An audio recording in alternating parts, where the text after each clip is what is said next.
One question that I'd be curious to ask you, and it's one that I'm very intrigued by, of course, is the concept of us being visited by physical extraterrestrial entities. Curious what your thoughts are on that. Well, that's a good question because a lot of people have been trying to get me to do a whole show about that. And because they're like, man, you need to talk about the extraterrestrials because they know I know, but I never really centralize a lot of stuff that I talk about on that because I just, I've spent a lot of time encouraging people to find that power within. But just to, sum it up, obviously, well, the first thing everyone should know is that a lot of the, all of the entities that you see here on the planet have their own planet. And they are prime on their planet. Why Earth, we play prime in this role that we're in, like we know King of Beasts and blah, blah, but there's a planet for beetles and you go there and you're going to experience kind of what it's like to not be prime. So that's the first thing, is so you to understand that there are other consciousness, vast intellects that also operate on hives that do have inhabit entire planetary systems. And we dip in and out of their frequency in a way like what we see ants and beetles dip in and out of our frequency. So that's the first thing. The second thing is that the entire concept of what we deal with now in the modern times, which is, again, a big part of that mind control structure of the entity itself known as Aiwass, which is actually Yahweh, which is what we get as a gray, was what was encased inside of the Great Pyramid and was released by Osar Seth, who we're calling Moses, when supposedly he plundered, as you'll see in the spiritual text, Egypt for what was most valuable, and then took what was known as the Ark of the Covenant. And this Ark of the Covenant was actually an agreement. And this is why we're facing so much now in the reality, because those who've made that agreement are having a hard time dealing with it. And this is why this entity, which has been given many names over time, but it was actually encased in, see what the pyramid is. And I have to, this is a tough subject here because it's a real thing. So, I have to be very accurate. But what the pyramid is it's basically, it has a 0-point field. It's configured to have a 0-point field. And what a 0-point field is like outside of time. So anything that gets into a 0-point field can't affect anything that's in time. And so this is kind of how we had, or our ancestors had kind of kept us protected, if you may, from the dweller and from Aiwass and from all of what embodies real darkness of what we'll say is nothing to do with prima materia, nothing to do with negative on a battery pole. We're talking about pure evil in every single context. One that wants to divide and destroy. As it says, I came here to turn mothers against daughters, sons against fathers. This is the intellect that you're dealing with. Wow. So this particular entity was, put into, it's kind of like watching an old He-Man film or old, there was one cartoon where you can even see them do it. This is how much there's real knowledge in the undercurrent, especially of Hollywood, because they're heavily involved in understanding this entity and knowing what it's about and what it demands. So basically they're over their head, and who they are is not the Jewish people, but the people who are ruling the Jewish people. And this is why they're caught up into this whole idea. And this is why you're seeing all these wars now, because they have an idea of greater Israel. They have this idea that they're going to rule the planet. They have this idea, and they've been given all these promises. And in order for them to fulfill these promises, as they say, the promised land, is they must serve this entity and do its bidding. And so, and this is the alien everyone is dealing with now, because alien is it's foreign to us. It's not like us. Versus there are other beings that you can classify as being extraterrestrial because they don't have 2 arms, 2 legs, and a head, but that are very much akin to what we are as beings that are full of compassion, have love, and have, an aspect of being closer together. We're like family. You see, we may not look per se the same in physicality, but we come inside. From exactly. Versus Aiwass, which is known as the child, has a different kind of story. It's when you get into the archonic stories. It wasn't born in a womb, so it's somewhat artificial. And, I dig for years at tracking the dweller, just as a side mission. And what I've come to understand is that it was an eidolon, that it never actually existed as a real being. It was actually something that we created and pushed power into. Wow. And the more that we pushed power into it, it became animate.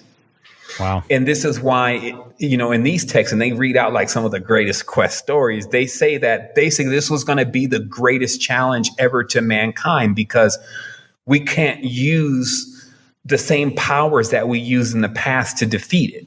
Because see, all of the other, let's say, kind of malevolent forces, there was something to thwart them. And you can see that in the text of Solomon, that within every bad demon, there was an angel that would balance it out. And this is kind of like the same thing with the body. There's a positive and negative side of the body, and so they cancel each other out. But with eidolons, which are ideas that are consecrated and formed and that are artificial, to remove that kind of parasite, because that's what it is. It's a parasite in the consciousness. It takes the person to be able to go in their own consciousness and do it. No one else can actually do it for you. Right. And so we are on a planet with a group of people who have become infested by this parasite.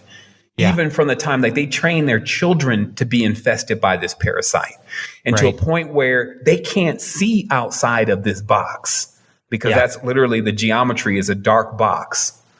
And that's the story. So what I feel like, is, again, the side mission is that I personally had to deal with it inside of my own consciousness. And it comes through a lot of religious systems, like, especially if you went deep into religious systems, you will often be interfacing with this being, and it will be in your mind as God. And few make it out. Trust me, I barely made it out in the tense to realizing that, hey, this is not me. This is something else, because I wouldn't do any of this. I'm not jealous. I wouldn't kill other people. I wouldn't kill the firstborn of anybody's race. I wouldn't do any of this. And this is a part of kind of detaching from it. And remember, there's millions of people hooked into this. So it may not be an issue for us per se, but this is what's really governing the energy on the planet. And it's an alien in every tense. So that's what you're dealing with. Now, there's, of course, a lot of other life forms, especially as you go up through the octaves, and they're quite vast, because I had a show about this in specific, just to explain, what is the process when you're coming out of the body and what levels do you reach.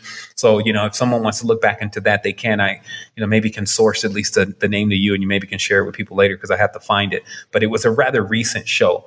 But it's just, again, you have to begin to identify these different spaces and what actually inhabits those spaces.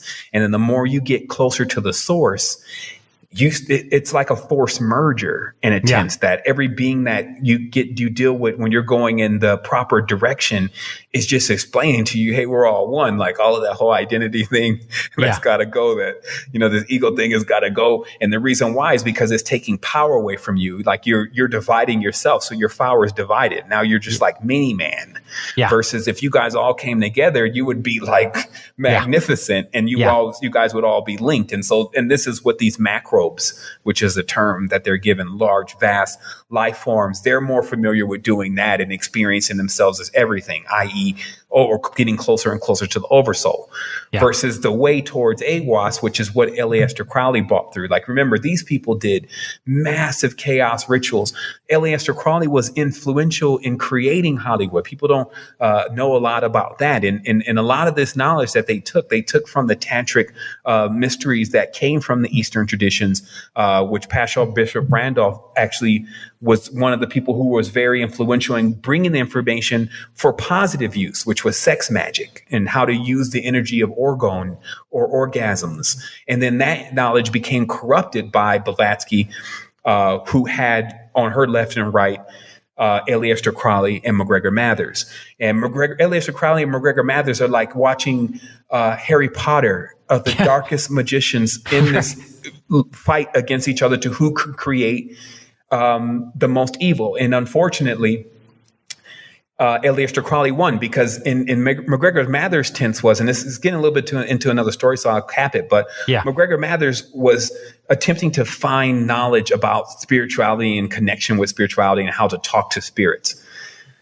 Aleister Crowley didn't actually have any real talent. He had more of the dark mind to, just make something evil happen. So when McGregor Mathers wrote this book, and it's called the Key to Solomon, which is what you see the Da Vinci Code and all that stuff is made off around that book. He translated some talismans that he basically got into the hands of the wrong people, just to sum it all up. Then they opened up this cult of theirs that basically did what they want. That's why the whole of the law for them is to do what they want. Yeah. And this leaves the body prone to lots of things because there's no real check system. There's no order. And so it's grown ever since. And it's connected directly into, this Ark of the Covenant, even the Kaaba, if people really understand its true origins, that stone that's in the Kaaba, which is not there anymore, and some stuff that really makes up, some of the deepest books that you could ever really pull. And I think, just like you said in the beginning, it makes things so much more, because where there's darkness, there will be light. Never will they be absent from one another. So when you see all of that going on, for me, I see also this infinite repository of the opposite energy that hasn't been tapped yet. Right. So there's like, you got, right now, the whole world, I mean, you can see it everywhere. They're all stuck into this one specific system. And that system came from the OTO. It's like even money and all those concepts of where it's gone now with what's on the dollar bill and the how and all that comes from one specific source. And any occultist knows that.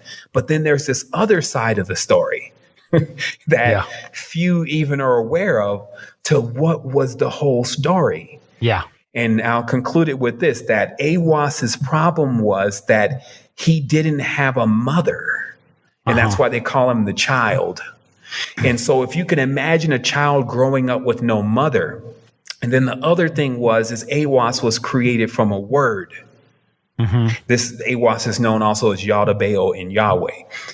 In the beginning was this word, and that word created the being. So because this being didn't know where it came from, because it came from a word, it became confused. So sometimes we have to play out these stories like, well, what happens if you don't even know where you come from? You don't even have a mother. What's that going to look like thousands of years later as an immortal? Yeah. And what you find in reality is many people suffer from the same thing. So it's not just, we try not to be narrow-minded about these kind of topics. We try to be very broad in understanding it.